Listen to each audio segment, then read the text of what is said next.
A couple of years ago, I was doing a casual independent study about cult leaders, and I was trying to understand how things go wrong.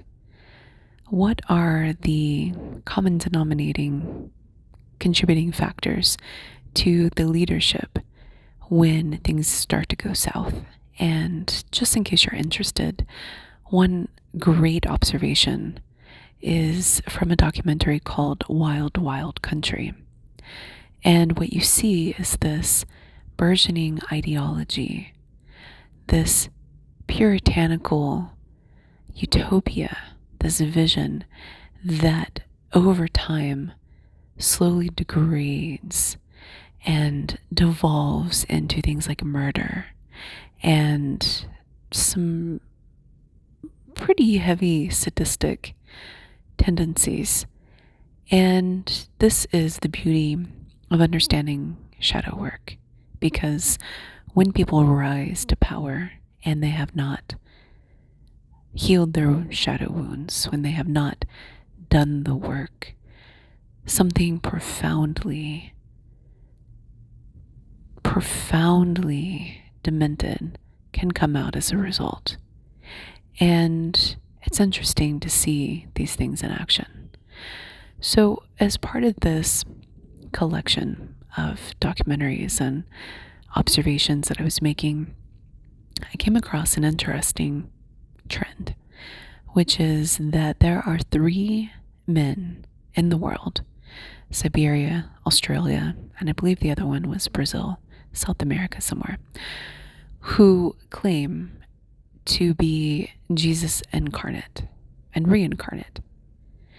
And watching their stories, you can tell that they really believe it. And so do their followers, especially the one in Siberia.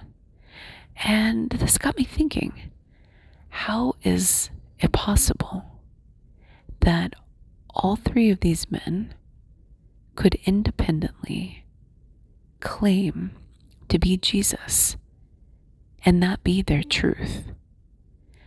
But there's only one Jesus, and there's only one reincarnate version of him. And they even say that too. Or, it's kind of implied. It's like the others are imposters. Which one's the real one? And the way that this makes sense is to understand that we all have archetypes. And I recently received a listener question. Thank you, by the way. It's a great question. Who feels a very, very strong connection to a saint. And she's not the only one that I personally know of that feels a very, very strong resonance with Mary Magdalene. In fact, I met somebody in Costa Rica that offers priestess trainings, and she actually teaches how to embody Mary Magdalene and has a deep, deep affinity with it. But I work with other people, somebody recently, who actually outright said, I don't have any connection with Mary Magdalene, but I do have a connection with this other archetype. And another data point that I'd like to share with you is a friend of mine, a soul brother, or I should really say a family member, because they are non-binary. My apologies. And I met them early on my journey, and they and I spent a lot of time together, not in terms of years, but like in terms of weekends where we would hole up in my apartment in Dallas and just go completely deep into major, major rabbit holes and reality shifting, even though that wasn't really a thing at that time. But it was like looking at each other's past lives in the present and understanding that we had gifts that were emerging, and it was really fun. We activated each other. And also activated some challenges and triggers and things of that nature, which is normal.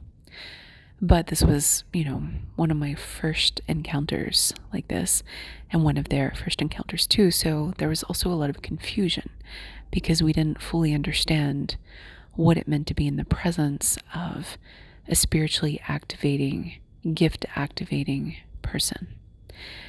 And what was interesting to me is that they started having this fragment of a memory of the story that they felt connected to, related to their destiny, that they at some point would have to be crucified and would come into being a Jesus archetype. And it was almost as though I was looking at one of those 3 people who would eventually come out and say that they were Jesus reincarnate. Because at some points they actually morphed into them. And they started talking about this narrative, bringing me along with it. And then I started resisting it because I was like, I don't have any affiliation or tie to this symbology and ideology, even though I grew up Christian. It's not my truth. But they were pulling me into their narrative story and channeling visions that they were having about this grand drama that we were going to have to play out, where they were going to have to be a martyr. And at some point they even said to me, I think I'm Jesus. And being in the presence of this person and knowing them, this wasn't something that they were excited about. This is something that felt like a burden to them. This is something that felt heavy. And they were like, I've got to play this out. And that was their truth. So what's fascinating is that they didn't wake up one day and were like, I'm going to ascribe to be the next reincarnated version of Jesus. That they didn't put that in their manifestation journal. And yet they were experiencing this distress at conceptualizing this download that they were receiving about their destiny and the role that they were going to play and should play in society. And so now we have a couple of different data points of how archetypes can manifest themselves within people. The archetypes really are character sheets that are fragments of identity that are very, very, very common with people on the spiritual awakening journey. So, for example, many people, and this has been so fascinating to me, many people have distant memories of being kings and queens. Many, many people. How could this be possible? In a world of monarchies, where there's only a handful of kings and queens, but I would say 80 to 90% of people at some point in their awakening journey feel that at one point they were royalty in a past life. Isn't that interesting? And if they don't have memories of being like kings and queens over people, then they have memories of being an Egyptian god or goddess or Sumerian deity. I'm not immune from this. I notice this in myself. And almost everybody, when they talk about the spiritual awakening journey, references an archetype of royalty, deity, or a powerful creator, or a martyr, or some other significant figure in society. And logically and rationally speaking, and I don't want to take anybody's power away from them or anybody's story away from them, it's not possible that we're all former gods and goddesses and kings and queens. It's not possible. If there's one world, it's not possible. There's too many of us to feel that.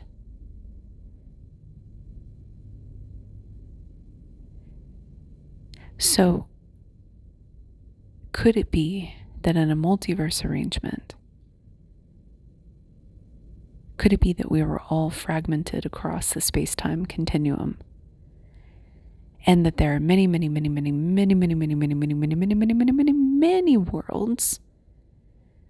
And that this process of remembering, we're all shuffled into one world, but we came from split universes in the past where all of this could be true.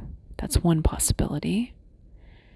The other possibility is that we are tapping into storyboards and characters that are shared in the collective conscious and unconscious. Because usually, people don't go around saying that they are a character that nobody's heard of. Isn't that interesting? And yet there are some of us that feel, myself included, that I have a past life where history doesn't know about me because we wiped the records. And rightfully so. And so there's not a name that people would recognize. There's not a checkbox for my spiritual ethnicity. It would be other. But this is more rare, but I feel like people don't always talk about it, so it could be more common and that people don't actually speak about it. And so as a result, we pull down fragments from our cultural programming. It's like, it reminds me, I was on the playground recently with my little one, and there was this little boy who was probably, 5 or 6 years old, and he was playing on the playscape, and he was acting out this cartoon, and he was a superhero. And he's not the only little boy that I've seen do this. He's probably like second or third. And it's interesting because I wonder if we had conscious programming for children, would they act out something different? How would that affect their social behavior? Especially with this hero's journey villain archetype. There's always like, and I see it in the programming, and then I see kids acting it out. And so as a result, when we start to awaken spiritually, we select from concepts that have been given to us through our history books, through our social media channels. We are like the little boy on the playground, putting on a role. My spiritual name, Sophia Athena Grace. Athena actually comes from literally Athena, the archetype of Athena. And Sophia was channeled, but Athena represents this character that I am familiar with. And there are many people that have a tie to the Greek and the Romans and other gods and goddesses, right? We frame our experiences we frame the essence of our identities, of who we aspire to be, of who we want to embody and channel and act out based on what we have received, just like the little boy, or I should say little boys. And so as a result, we then attach meaning, and this is where the consciousness trap can come in if we're not careful. We attach meaning to the experience of the fragments that we feel connected to. And then we're like my friend, my soul friend, my soul family person, who feel that they don't have a choice in their destiny, and they feel like they have to go to the crucifixion. And so they give up their free will because they're like, oh, well, I'm playing this role. There's this guy who set up this camp in Siberia where all of his followers are, and he's very mystical. I can really see that. You can see that. He is very, very mystical. And he plays out this identity of Jesus, even dresses like him, looks like him. And his followers have a picture of him in their living room. They pray to him, and they just want to be close to him. And yet I get the sense in just the short documentary that I saw that he's tired of the grounded existence, that you can actually see it in the interview where he kind of rebuffs the interviewer for challenging him, where he's just like, you don't understand me, I get it. He doesn't say it like this, but this is what he transmits through his impatience, masquerading as politeness. He transmits, I get that you don't understand me. I don't need you to understand me. You're insulting me. You came here to insult me. And you can tell that he is above the world, and he is connected beyond the day-to-day world. And I don't necessarily see him as Jesus. I see him as a very powerful and highly connected individual that's very spiritually gifted and very charismatic, that has connected very strongly with the archetype of Jesus. And to me, it looks like a prison, personally speaking. It looks like a box. And I wonder how it feels in that box. And so there are many people that connect with certain archetypes over others. And I believe that the why behind that is still a little bit of a mystery. But it's extremely common, and it's almost a way to facilitate or assist in the burgeoning or opening up of the spiritual awakening journey. But where we have to be careful is where it starts to move into decisions and actions or destiny lines that actually are not in your highest alignment, or are not actually the best fit for you. And so that's why I say to take the archetypes not with a grain of salt, take them very seriously. I take mine seriously. But be conscious about them. Be aware that you are putting on a role, that you are connecting with an archetype that others are connecting with, that there is a group. There's actually retreats designed to do exactly this. There are priest and priestesses retreats. There are god and goddesses retreats where you get to embody and play in the archetypes with other people who are also embodying those archetypes. And so being mindful of that is important.